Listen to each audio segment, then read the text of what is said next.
Hello, my friends. Today we're continuing with our story on faith. I'm going to read a Bible story to you about Elijah and the prophets of Baal. Now remember that Elijah was the one who told King Ahab that there wasn't going to be any rain, and God protected him and provided food for him for 3 years with the widow and her son.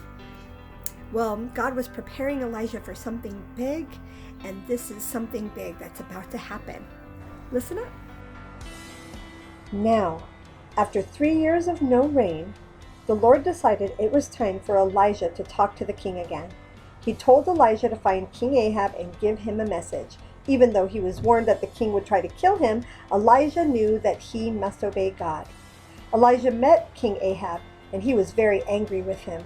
King Ahab said, "You are a troublemaker, Elijah. You caused the rain to go away. It's all your fault that we have had a drought." But then Elijah responded to him, "No, King Ahab. You caused the drought.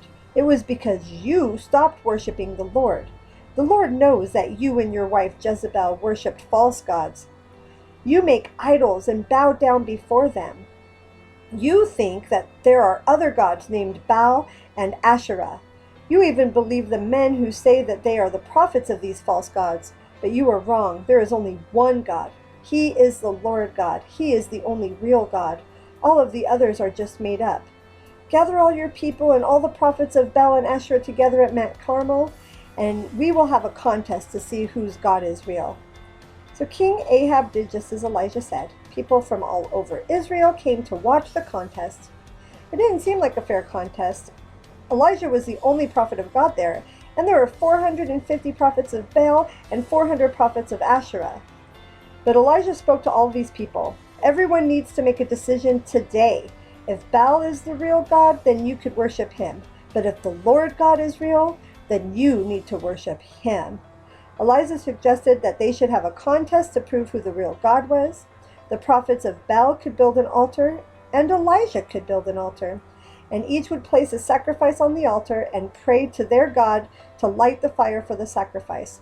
And the God who could send the fire for the sacrifice was the true God.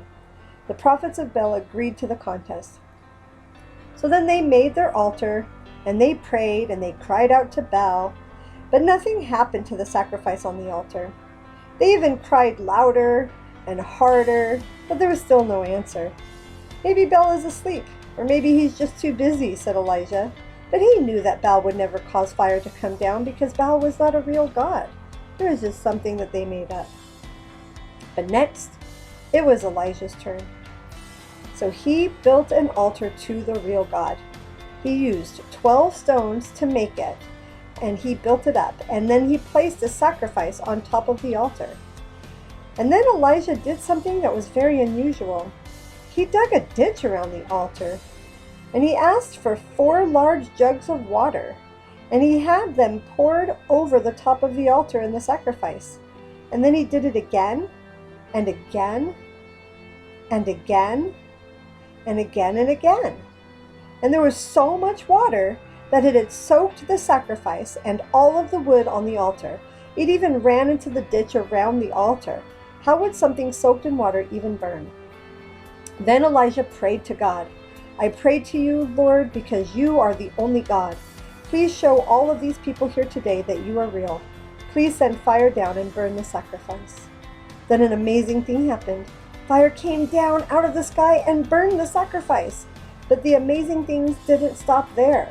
The fire was so powerful that it burned the wood on the altar, the stones, the dirt, and even dried up all the water in the ditch around the altar. There was nothing left.